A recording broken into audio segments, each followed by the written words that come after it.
ఈ దేశంలో ఎన్నికల ప్రజాస్వామ్యం రోజురోజుకు అపహాస్యం పాలవుతుంది. ఎన్నికలు సక్రమంగా నిర్వహించలేక, ఎన్నికలు ముగిసిన తర్వాత కూడా సక్రమంగా నిర్వహించామనే విశ్వాసాన్ని కూడా ప్రజల్లో నింపలేక, ఎన్నికల వ్యవస్థ నిజంగానే భ్రష్టు పట్టిపోతూ ఉంది. ఆంధ్రప్రదేశ్ అసెంబ్లీ ఎన్నికల ఫలితాల నుంచి మొదలుపెడితే తాజాగా వెస్ట్ బెంగాల్లో కలకత్తా సమీపంలో కాలిపోయిన ఈవీఎంల వరకు ఎన్నో ప్రశ్నలను ప్రశ్నలుగానే ఉంచేసింది. కానీ సమాధానాలు మాత్రం ఏ వ్యవస్థ చెప్పే ప్రయత్నం కనీసం చేయడం లేదు. వీళ్ళు సమాధానాలు చెప్పే ప్రయత్నం చేస్తే ఆ సమాధానాలు అనుమానాలను మరిన్ని పెంచుతూ ఉన్నాయి, కానీ తగ్గించడం లేదు.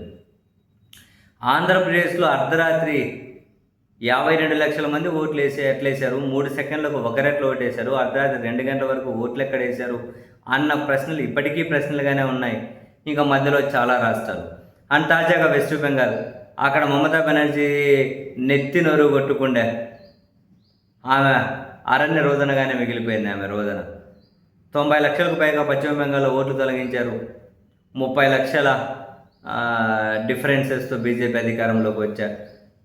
అండ్ మమతా బెనర్జీ నియోజకవర్గంలో 1,00,000 ఓట్లు తొలగించారు. చివరికి ఆమె 9,000 10,000 తేడా ఓడిపోయే పరిస్థితి వచ్చారు. ఇంకా చాలా అనుమానాలు వాళ్ళు బయటపెడుతూనే ఉన్నారు. తాజాగా కలకత్తా సమీపంలో దారుణం, 9 అంతస్తుల ప్రభుత్వ భవనం ఈవీఎంలు స్టోర్ చేసి పెట్టారు. ఈ ఎన్నికలు అయిపోయాయి కదా, ఆ ఈవీఎంలు అవి మొత్తం తగలబడి బుగ్గిపాలు అయిపోయాయి. కొన్ని వేల ఈవీఎంలు. 9 అంతస్తుల ప్రభుత్వ భవనం, 3 అంతస్తుల మంటలు స్టార్ట్ అయ్యాయట, 4, 5, 6 అంతస్తు స్కిప్ అయిపోయాయట మంటలు. మళ్ళీ 3 నుంచి డైరెక్ట్ 7 అంతస్తుకి జంప్ అయి 7, 8, 9 అన్ని అంతస్తులు కాల్ చేసినాయి. ఈవీఎంలు ఎక్కడుంటే అవన్నీ తగలబడిపోయినాయి. 9 అంతస్తుల ప్రభుత్వ భవనం ఒక్కరు కూడా లేరు. అందులో ఒక్కరున్నారట, రెస్క్యూ చేశారట, వాళ్ళని కాపాడారు. ఏ ఒక్కరికి ప్రాణ నష్టం కల, ఏ ఒక్కరికి గాయాలు. 9 అంతస్తుల ప్రభుత్వ భవనం తగలబడిపోయింది. కొన్ని వేల ఈవీఎంలు కాలిపోయాయి.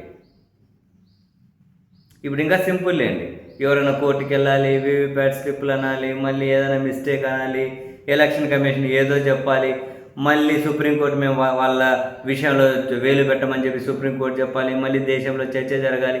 ఈ తతంగం అంతా ఎందుకు, మొత్తం కాలిపోతే సరిపోతుంది కదా అని చెప్పి నెటిజన్లు అయితే పంచులు జోకులు వేస్తున్నారు. అక్కడి వరకు వచ్చేసింది మన ప్రజాస్వామ్యం. ఇదేంది మాస్టరు, 9 అంతస్తుల ప్రభుత్వం తగలబడిపోయింది, వేల ఈవీఎంలు బుగ్గిపాలు అయిపోయాయి. 9 అంతస్తుల ప్రభుత్వంలో ఏ ఒక్కరూ లేరు. ఇవన్నీ అనుమానాలు పెంచుకుంటుంటే నేను మీరు కాదు, అధికారంలో ఉన్న వాళ్ళు కూడా ఇది అనుమానాస్పదంగానే ఉంది, ఏం జరిగిందో తేలుస్తాము అని చెప్పి విచారణ చేస్తూ ఉన్నారట. ఎవరు విచారణ చేసేది ఎవరు?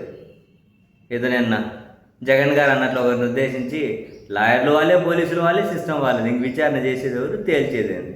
ఇంక విచారణలో ఇంకేదో తేలుస్తామంటే అది పెద్ద కామెడీ. పైగా ఆ విచారణ వెళ్ళి మళ్ళీ ఇంకెవరినైనా నిందితులుగా చేర్చుకుంటే ఇంకా సంతోషం. సంబంధం లేని వాళ్ళని దాంట్లో ఇరికిచ్చి వాళ్ళ నాశనం చేయకపోతే సంతోషం.